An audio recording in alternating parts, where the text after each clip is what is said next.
जय हिंद। चंद्रकांता क्लासेस में आप सभी का स्वागत है। और आज हम एक ऐसे मुद्दे पे बात करने वाले हैं जो कि बिहार सरकार के शिक्षा विभाग को करना चाहिए था, जिसके गलत नीति के कारण बिहार बोर्ड के हर डिवीजन स्तर तक के बच्चे हर एक साल लगभग 19 लाख लोग बेरोजगार होता चला जा रहा है। और सेकंड और थर्ड क्लास के बच्चों को बात ही छोड़ दीजिए। जैसे आप सभी जानते हैं कि बड़े बड़े कॉलेज, बड़े बड़े यूनिवर्सिटी में और कुछ सरकारी जॉब्स में मार्क्स बेसिस पे मेरिट लिस्ट बनाया जाता है। तो क्या बिहार बोर्ड के बच्चे मार्क्स बेसिस पे सिलेक्शन होने के लिए एबिलिटी रखते हैं? आज इन्हीं मुद्दे पे विशेष चर्चा करूंगा, जिसके अंतर्गत 5 पॉइंट पे चर्चा करूंगा।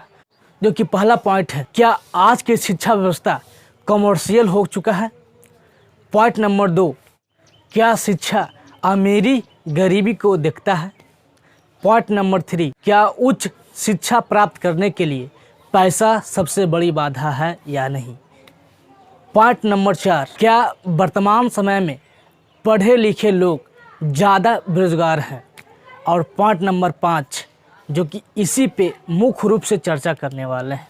और पॉइंट नंबर 5 यह है कि क्या मार्क्स बेसिस पे मेरिट लिस्ट बनाना कहाँ तक उचित है? क्या मार्क्स बेसिस पे बिहार बोर्ड के बच्चे क्या सिलेक्शन हो पाएंगे? इसी 5वें पॉइंट पे आज विशेष चर्चा करेंगे। तो मेरे साथ इस वीडियो में अंत तक बने रहिए। यह वीडियो आपके जीवन के साथ जुड़ा हुआ है, आपके हक के साथ जुड़ा हुआ है, इस समाज के हर एक बिहार बोर्ड के तमाम बच्चे के साथ जुड़ा हुआ है।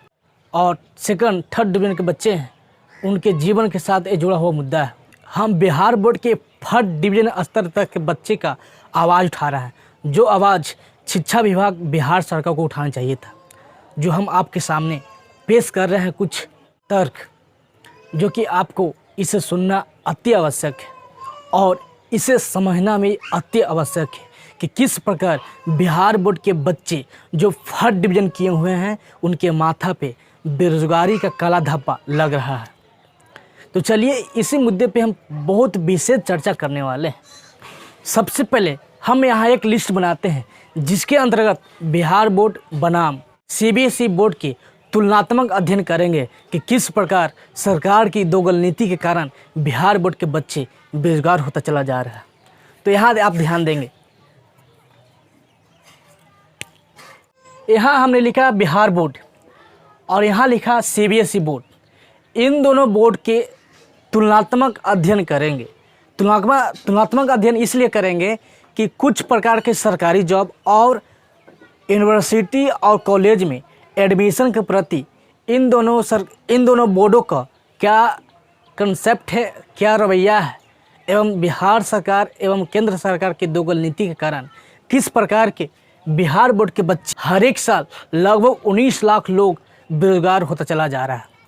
हम यहाँ कुछ लिखेंगे नहीं, बल्कि आपको सिर्फ मौखिक हम आपको कुछ उदाहरण के साथ एक आंकड़ा देंगे, जिसे आपको समझना बहुत ज़रूरी है।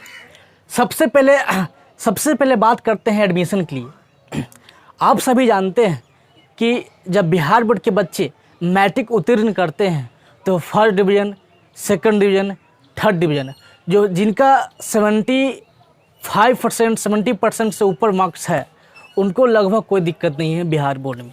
जिनका 70 से नीचे परसेंट है, उनको बहुत दिक्कत है। जैसे आप सभी जानते हैं कि जब मैट्रिक उत्तीर्ण करते हैं तो बिहार बोर्ड के बच्चे किसी कॉलेज, किसी यूनिवर्सिटी में नामांकन के लिए जाते हैं, तो वहाँ उस कॉलेज, उस यूनिवर्सिटी का एक कट ऑफ लिस्ट होता है। यानी कहा जाता है कि जिन बच्चों का परसेंटेज 70% है, उसे फर्स्ट लिस्ट में रखा जाएगा और उन्हीं को एडमिशन होगा। तो आप यहाँ समझ सकते हैं कि बिहार बोर्ड के बच्चे, कितने लोग ऐसे हैं बिहार में जिनका 70% से ऊपर नंबर है ना। लगभग मान लीजिए कि 50,000 बच्चे का बिहार बोर्ड में 70% से ऊपर नंबर है। कुछ पल के लिए मान लिए, लेकिन यहीं पे दूसरी तरफ सीबीएसई बोर्ड वालों को कुछ ही % बच्चे हैं जिनका 70% से नीचे है। तो आप तो आप यहाँ समझिए कि इस एडमिशन के लिए, इस कॉलेज या यूनिवर्सिटी में एडमिशन के लिए किस बच्चे का सिलेक्शन होगा, आप समझ गए होंगे कि जब मार्क्स बेसिस पे चयन हो रहा है, एडमिशन हो रहा है, तो जाहिर सी बात है कि बड़े बड़े कॉलेज, बड़े बड़े यूनिवर्सिटी में बिहार बोर्ड के बच्चों का सिलेक्शन नहीं होगा। जब होगा तो सीबीएसई बोर्ड वाले को होगा। अब चलते हैं जॉब्स। कुछ सरकारी जॉब्स ऐसे हैं जो मार्क्स से बेसिस पे चयन करके मेरिट लिस्ट बनाते हैं और उसे डायरेक्ट जॉब दिया जाता है। जैसे में जीडीएस फॉर्म और तमाम तरह के सरकारी जॉब्स जिसे मार्क्स बेसिस पे मेरिट लिस्ट बनाकर उसे जॉब दिया जाता है। तो आप सोच सकते हैं कि कुछ सरकारी जॉब्स में बिहार बोर्ड के बच्चों को सिलेक्शन होगा ही नहीं। हम आंकड़ा देते हैं। और इतना ही नहीं, कुछ अन्य प्रकार के जॉब के लिए आपको मार्क्स होना बहुत ज़रूरी है। जैसे इंडियन नेवी, इंडियन एयरफोर्स और तमाम प्रकार की जॉब्स के लिए आपको मार्क्स बहुत मायने रखता है। जैसे हाल फिलहाल में केरला में जीडीएस का कट ऑफ लिस्ट निकला और आगे भी बिहार यूपी का जीडीएस का कट ऑफ लिस्ट निकलेगा। तो हमने वहाँ लिस्ट देखा तो जिन बच्चों का परसेंटेज 96 और 94% के बीच में जिनका परसेंटेज था, उन्हीं का जीडीएस में चयन होगा। चाहे बिहार बोर्ड का रहे, चाहे बिहार का रहे, चाहे यूपी का रहे, चाहे अन्य स्टेट का रहे, अन्य स्टेट का रहे। जिन बच्चों का परसेंटेज 94% से ले 96% के बीच इसके हाई रहेगा, उसी को सिलेक्शन होगा, या अथवा अपेंडिक्स के लिए, या रेलवे अपेंडिक्स के लिए, अथवा जीडीएस फॉर्म के लिए, या तमाम अन्य प्रकार के सरकारी जॉब के लिए। तो आप सोच सकते हैं कि इतना नंबर हमारे बिहार बोर्ड के जो टॉपर होते हैं उसका भी नहीं होता है। तो आप सोच सकते हैं फर्स्ट डिवीज़न बच्चों को क्या औकात होगा। इसका मतलब यही हुआ कि सीबीएसई बोर्ड वाले बच्चों को आराम से इतना अंक आता है और इससे सिलेक्शन तय है। या डीएलडी फॉर्म में, या अन्य प्रकार के एडमिशन में, या अन्य प्रकार के जॉब्स में बिहार बोर्ड के बच्चे का सिलेक्शन नहीं होता है। और इसके उल्टा सीबीएस बोर्ड वाले बच्चों को मार्क्स बेसिस पे आराम से चयन हो जाता है, चाहे एडमिशन में, चाहे जॉब्स में। जैसे मैं एक उदाहरण देता हूँ। मैं बिहार बोर्ड से मैट्रिक किया हूँ और मुझे मैट्रिक में 60% नंबर है, और सरकारी दीघा ITI बिहार से मुझे 76% नंबर है। तो इन दोनों का मार्क्स जोड़ते हैं तो लगभग 70% मार्क्स आता है रेलवे अपेंडिक्स के लिए। और रेलवे अपेंडिक्स के लिए मार्क्स बेसिस पे मेरिट लिस्ट बनाया जाता है। तो आप सोच सकते हैं उसका कट ऑफ 2019 का कट ऑफ 90% से 96% के बीच रहता है।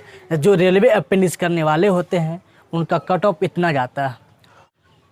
और मुझे एससी होने के नाते 70% है मात्र। तो आप सोच सकते हैं कि इतने परसेंट नंबर लाने के लिए क्या बिहार बोर्ड के बच्चे में एबिलिटी है। हमें आपका कमेंट चाहिए। जाहिर सी बात है, बिहार बोर्ड के बच्चे जब टॉपर का इतना परसेंट नहीं है तो जो फर्स्ट और थर्ड और सेकंड का छोड़ ही दीजिए, बस सिर्फ सीबीएसई बोर्ड वाले बच्चों का सिलेक्शन आराम से होगा। चाहे रेलवे अपेंडिक्स हो, या जीडीएस फॉर्म हो, या तमाम प्रकार के एडमिशन या जॉब्स के वैकेंसी में हो। एक उदाहरण और देते हैं। हमारे एक भैया हैं, राजीव भैया। वह उनका फीटर से ITI में लगभग 86% नंबर है, और मैट्रिक में 70% नंबर है। और वह SC कैटेगरी से आते हैं, और लगभग 10 मरते रेलवे अपेंडिक्स में फार्म भर चुके हैं, लेकिन अभी तक कोई मैसेज और ना कोई कॉल नहीं आया। आप सोच सकते हैं कि SC कैटेगरी के भी जिनका ITI में फीटर ट्रेड से लगभग 86% और मैट्रिक में 70% मार्क्स होने के साथ साथ भी रेलवे अपेंडिक्स में चयन नहीं हो रहा है। तो आप सोच सकते हैं कि बिहार बोर्ड के बच्चे जिनका 70% भी नंबर है, उनका सिलेक्शन तमाम प्रकार के एडमिशन, तमाम प्रकार के जॉब्स में नहीं होगा। इन सभी बातों से आपको एक बात स्पष्ट होता है कि आप कहना क्या चाह रहे हैं। हम कहना चाह रहे हैं, तो भैया हम कहना ये चाह रहे हैं कि बिहार सरकार को एक अनुपातिक रेशियो बनाना होगा, जो कि सीबीएसई से तुलनात्मक होगा। बिहार सरकार के शिक्षा विभाग को एक ऐसे संतुलित नियम लाया जाए ताकि बिहार बोर्ड के बच्चों को भी मौका मिल सके किसी भी एडमिशन, किसी भी सरकारी जॉब्स में।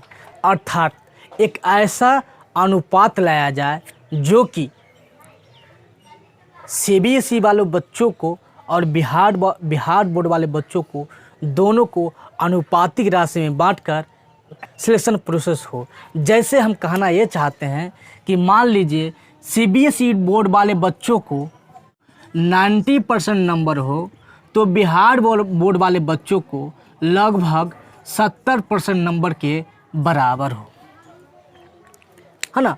ऐसे होने से एक चीज़ होगा कि बिहार बोर्ड वाले बच्चों को भी अंदर से काबिलियत के साथ साथ आत्मविश्वास बढ़ेगा और किसी भी जॉब्स, किसी भी एडमिशन में बराबर का मौका मिलेगा, है ना। आप सोच सकते हैं कहाँ 90% नंबर इसमें आराम से आ जाता है और बिहार बोर्ड वाले बच्चों को 70% नंबर लाने में जिला टॉप हो जाता है। आप सोच सकते हैं कितना अंतर है ना।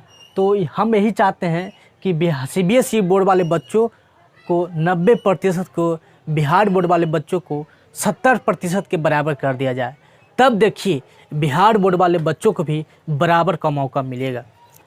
तब यकीनन बिहार बोर्ड वाले बच्चों को भी जीडीएस, रेलवे अप्रेंटिस एवं तमाम प्रकार के एयरफोर्स, नेवी में मौका जरूर मिलेगा। नहीं तो बिहार बोर्ड वाले बच्चों हमेशा पीछे रहेंगे।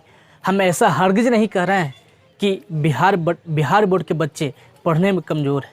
हम ये कहते हैं कि बिहार बोर्ड वाले को बच्चों में इतना दम है कि वो आईएएस का इंटरव्यू, आईएएस का सिलेक्शन आराम से कर लेते हैं अगर उसे बहुत बड़े बड़े कॉलेज बराबर का मौका मिले। जैसे मेरे साथ ही एक घटना घटा। जब 2014 में मैट्रिक हमने पास किया तो पटना कॉमर्स कॉलेज में एडमिशन के लिए गया। एससी कैटेगरी होने के साथ साथ मुझे वहाँ एडमिशन नहीं हुआ। थर्ड लिस्ट में मेरा बीट चाहे नहीं हुआ क्योंकि थर्ड लिस्ट का वहाँ कट ऑफ 65% था। आप सोच सकते हैं जिन बच्चों का 65% से नीचे होगा एससी में उनका कभी सिलेक्शन हो ही नहीं सकता है। तो जनरल या ओबीसी वाले बच्चों को छोड़ ही दीजिए। तो इस तरह से शिक्षा में भी बिहार बोर्ड के बच्चे पीछे होते जा रहे हैं। ऐसा नहीं है कि वो शिक्षित नहीं है, शिक्षित हैं, लेकिन वो बेरोजगार होता चला जा रहा है। इस अनुपात को 90 बराबर 70% को, है ना, यानी सीबीएसई बोर्ड वालों को 90 और बिहार बोर्ड वाले बच्चों को 70 के बराबर कर देना बहुत ज़रूरी है ताकि बिहार बोर्ड वाले बच्चों को भी बराबर का मौका मिल सके। अगर आपको लगता है कि हमने जो ये तथ्य दिया है सभी रूप से ग्रहण करने लायक, समझने लायक है, तो इसे बिहार सरकार तक पहुंचाने का मदद करें। और शेष 4 पॉइंट को नेक्स्ट वीडियो में लेकर आएंगे और तब तक के लिए धन्यवाद।